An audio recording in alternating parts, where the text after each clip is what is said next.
নম্বর কথা, আমরা শেষের দিকে আসছি, খেয়াল করেন, যারা আমরা রোজা রাখবো তো রাখবোই। এরপরে দ্বিতীয় ব্যক্তি যারা রোজা রাখে না, মনে করেন অনেক অসুস্থ, কোনো কারণে রোজা রাখতে পারে না, তাদেরও কিছু করণীয় আছে। হাদিস শরীফে এসেছে এবং আমার উস্তাদরা বলতেন যে কিছু কিছু মানুষ রোজা না রেখে রোজার থেকে বেশি সওয়াব অর্জন করবে। এখন বলবেন হুজুর এটা আবার কিভাবে? মনে করেন হঠাৎ করে একটা মানুষ অসুস্থ হয়ে গেছে, তার পক্ষে রোজা রাখা সম্ভব না, কিন্তু তার ভিতরে এত জ্বালানি প্রাণী হাইলে রোজাটা রাখতে পারবো, আমি অসুস্থ, আমার এই সমস্যার কারণে রোজা রাখতে পারলাম, মানে এমন বেশি আফসোস ভিতর থেকে আসতেছে যে আমি পারতেছি না। অর্থাৎ তার ইচ্ছা ছিল পরিপূর্ণ যে আমি রোজাটা রাখবো, কোনো এক কারণে সে রোজাটা রাখতে পারে না। এই আফসোসটার কারণে রোজাদার ব্যক্তি রোজা রেখে যে সওয়াব পাবে, এই আফসোসটার কারণে আল্লাহ রাব্বুল আলামিন তার সমপরিমাণ সওয়াব যে রোজা রাখবে না তাকেও দান করে বলেন সুবহানাল্লাহ। এখন আমাদের মুসলমান নামধারী কিছু ব্যক্তি আছে, অসুস্থ, রোজা রাখে না, কি করে জানেন? এই বাজারে বসে বসে চা দোকান আছে, মানে ও বুঝাইতে চাইতেছে রোজা তো রাখবোই না, তুমি আল্লাহ কি যে করো এটা আমার দেখা আছে। কি আছে? দেখা আছে।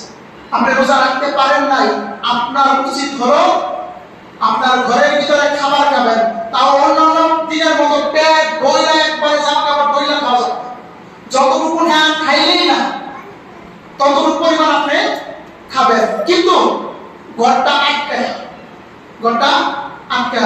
এই রমজান মাসের নিয়ম হলো কোনো ব্যক্তি যদি কোনো কারণে রোজা ভাঙে, তার স্ত্রীকেও ডাক না দিয়া তার নিজের হাতে খাবারটা নেওয়া, কারণ তার স্ত্রী তো রোজা রাখছে, তার নিজের হাতে খাবারটা কি করতে হবে? নিজে নিতে হবে, এবং দরজা আটকায় তারপর খাইতে হবে, যদি স্ত্রীও টের না পাইছে খাইছে। কিন্তু মুসলমানের সন্তান রোজা তো রাখেই না, রাস্তায় তারা ভিড়, আমাদের দেখলে কি করে সাইড হয়ে যায়, মনে হচ্ছে সাইড হয়ে গেলে হয়েছে। যারা রোজা রাখতে পারবেন না, আপনাদের কাজ হলো যদি কোনো কারণে রোজা ছুটে যায়, রোজা কোনোভাবেই ছাড়া যাবে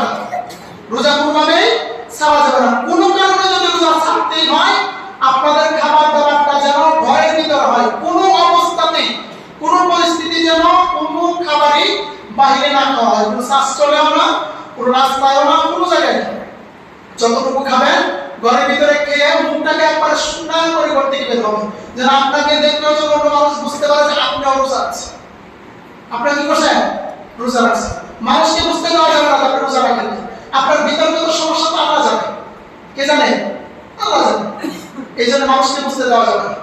এরপরের কথা, কিছু কিছু মানুষ দেখে রোজা রাখে না, রোজা রাখে না রাখার পরে কি করে? ইফতারের পূর্ব মুহূর্তে মসজিদে এসে বসে থাকে, যদি বলে আমাদের সাথে ইফতারের করেন, বলে আমি তো রোজা রাখছি, মানে ও হেরাম দেখাইতেছে আমি তো রাখিনি, মানে বেটা হিও দেখাইতেছে আমি রোজা রাখিনি। আপনাদেরকে যারা রোজা রাখেন না, আপনাদেরকে আদেশ করব, হয়তো যদি আপনি ইফতারের পূর্ব মুহূর্তে আমাদের সাথে আসেন, কাউকে বুঝতে দেওয়া যাবে না রোজা রাখলে, আমাদের সাথে বসে ইফতার করবেন, যাতে কোনো সমস্যা না হয়। তার চাইতে আরো ভালো হয় আপনি ইফতারের সময় বাসায় থাকবেন, মাগরিবের নামাজের একটু আগে আপনি মসজিদে প্রবেশ করবেন, যাতে মানুষ বুঝতে না পারে যে আপনি রোজা রাখছেন, রাখেননি। বুঝতে পারছেন? মানুষকে কোনোভাবেই বুঝতে দেওয়া যাবে না আপনি রোজা রাখেননি। আল্লাহ রাব্বুল আলামিন আমাদের সকলকে বুঝতে দান করুন, সকলে বলেন আমিন।